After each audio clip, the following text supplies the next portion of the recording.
إن الحمد لله صلى الله عليه وسلم وشر الأمور محدثاتها وكل محدثة بدعة وكل بدعة ضلالة وكل ضلالة في النار.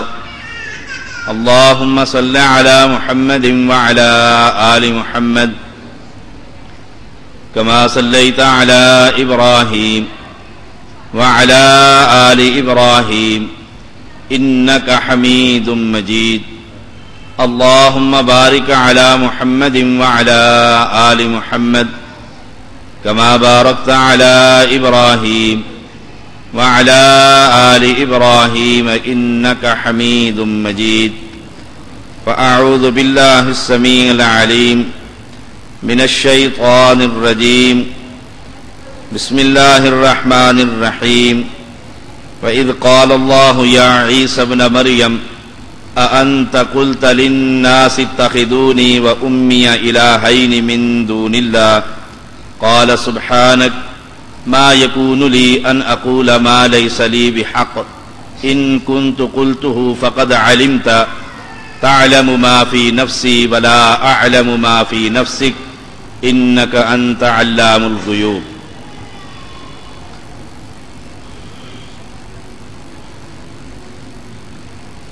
اس دنیا میں کامیابی کا راز، نجات کا رستہ، نجات کا کلمہ وہ کلمہ ہے جو اللہ کے ہر پیغمبر نے اپنی امت کو سبق دیا. اگر ساری دنیا نیک ہو جائے، ہر گھر کا فرد نمازی بن جائے، روزے دار ہو، بیت اللہ کا طواف کرنے والا ہو،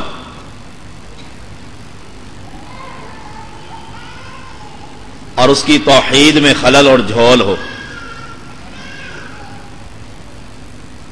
نیک، سچا، امانت دار، وعدے کا پابند، تہجد گزار، الحاج، صائم، نمازی،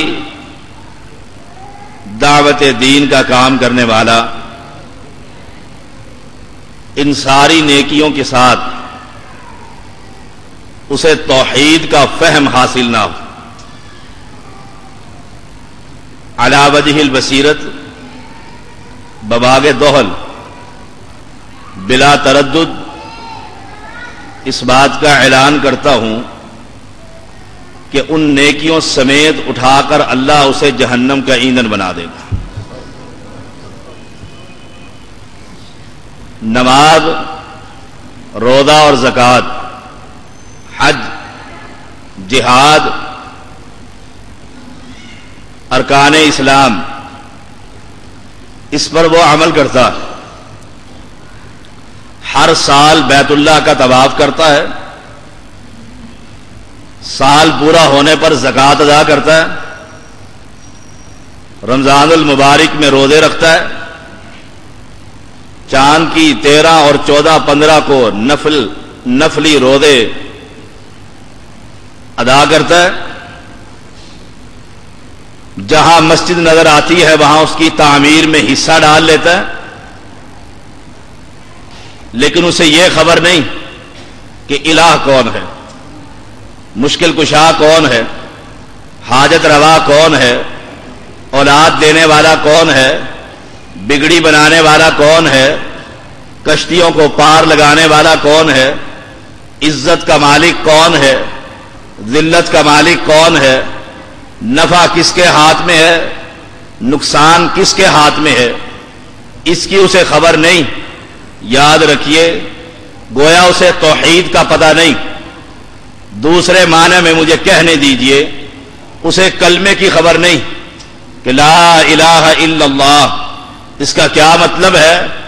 اللہ ان نیکیوں سمیت اٹھا کر اس کے شرک کی وجہ سے جہنم کا ایندھن بنا دے گا. یہ قرآن مجید میرے ہاتھ میں ہے، یہ اللہ کا نور ہے، اللہ کی کتاب ہے، اللہ کا کلام ہے۔ ہر فرقے کا عالم اس قرآن کی تلاوت کرتا ہے، قرآن مجید کو پڑھتا ہے۔ یہ بینات ہے، دلائل ہے، فرقان ہے، ہدی للناس ہے، ہدی و شفا ہے۔ یہ قرآن مجید روشنی کی کتاب ہے، اندھیروں سے نکال کر توحید کا راستہ بتلاتی ہے۔ اللہ ولی الذین آمنوا یخرجہم من الظلمات الی النور، شرک سے نکال کر توحید کا سبق پڑھاتی ہے۔ پوری دنیا کے علماء کو، اپنے ہوں یا غیر ہوں، دوست ہوں یا دشمن ہوں، اسلام کے نام پر جماعتیں بنانے والے ہوں یا عیسائی یا یہودی ہوں، پوری دنیا کو چیلنج ہے کہ اس اللہ کی کتاب میں سے کسی پیغمبر کا نام لے کر بتلائے کہ اس پیغمبر نے توحید سے پہلے کسی اور سبق کو پڑھایا ہو۔ پہلا سبق اللہ کی توحید ہے۔ دلیل کیا ہے؟ وَلَقَدْ بَعَثْنَا فِي كُلِّ أُمَّةٍ رَسُولًا أَنِ اعْبُدُوا اللَّهَ۔ اللہ قرآن میں کہتے ہیں ہم نے ہر امت میں نبی کو بھیجا۔ نبی آنے کے بعد نمازیں پڑھاتا رہا، زکوٰۃ پر لگاتا رہا، صدقات اور خیرات دیتا رہا، روزے اور جہاد کرواتا رہا۔ پیغمبر نے آنے کے بعد قوم کو پہلا سبق کیا پڑھایا؟ پہلا سبق یہی تھا، ہر پیغمبر کا ذکر جو قرآن میں موجود ہے اور جس کا ذکر قرآن میں نہیں ہے۔ وَمَا أَرْسَلْنَا مِن قَبْلِكَ مِن رَّسُولٍ إِلَّا نُوحِي إِلَيْهِ أَنَّهُ لَا إِلَٰهَ إِلَّا أَنَا فَاعْبُدُونِ، کہ اے محمد صلی اللہ علیہ وسلم، ہم نے آپ سے پہلے جتنے پیغمبر دنیا میں بھیجے سب کی طرف ہم نے پہلا پیغام یہ بھیجا تھا کہ مالک کے علاوہ کائنات میں کوئی الہ نہیں ہے، مالک کے علاوہ کوئی پالن ہار نہیں ہے، کوئی لجپال نہیں ہے، کوئی غریب نواز نہیں ہے، کوئی بندہ نواز نہیں ہے۔ یہی پیغام آج اہل حدیث کی جماعت، حق جماعت دنیا کو دے رہی ہے۔ توحید سیمینار کر کے، توحید و سنت کے پروگرام کر کے، آج عجیب اتفاق ہے، اہل شرک فہم توحید کے نام سے سیمینار کر رہے ہیں۔ کہاں کرتے ہیں؟ دربار پر کھڑے ہو کر اللہ کی توحید کی دعوت دے رہے ہیں۔ لوگوں، مجھ سے پہلے صدیقی نے کہا تھا، در در پر جھکنے والوں، در در سے مانگنے والوں، در در سے سوال کرنے والوں، تمہیں ہمارا صرف ایک ہی پیغام ہے، لا الہ، کہ کوئی نہیں ہے۔ ملتان کا بھی انکار کر دو، سندھ کا بھی انکار کر دو، اسلام آباد کے بزرگوں کا بھی انکار کر دو، دنیا میں بنائے ہوئے جتنے تمہارے بزرگ ہیں، فوت شدہ ہیں، زندہ ہیں، ان سب کا انکار کر کے دیکھو اور ایک اللہ کا اقرار کر کے دیکھو۔ جو ہی تم اقرار کرو گے اور اقرار کرتے ہی اگلے ہی لمحے اگر اس روح کا جسم سے تعلق ختم کر دیا گیا، رب محمد کی قسم ہے اللہ تمہیں جنت الفردوس کا مالک بنا دے گا۔ یہ کوئی جذباتی بات نہیں ہے۔ قرآن مجید کی جو میں نے آیت پڑھی ہے، وَإِذْ قَالَ اللَّهُ يَا عِيسَى ابْنَ مَرْيَمَ أَأَنْتَ قُلْتَ لِلنَّاسِ اتَّخِذُونِي وَأُمِّيَ إِلَٰهَيْنِ مِن دُونِ اللَّهِ قَالَ سُبْحَانَكَ مَا يَكُونُ لِي أَنْ أَقُولَ مَا لَيْسَ لِي بِحَقٍّ۔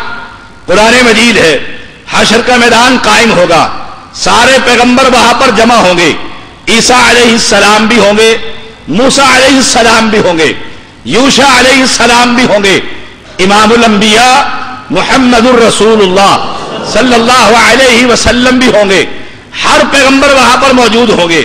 اللہ نے عیسیٰ ابن مریم، جس کو اس کے ماننے والے رب کہا کرتے تھے، ابن اللہ کہا کرتے تھے، تین میں سے ایک خدا مانا کرتے تھے، خدا کا بیٹا کہا کرتے تھے،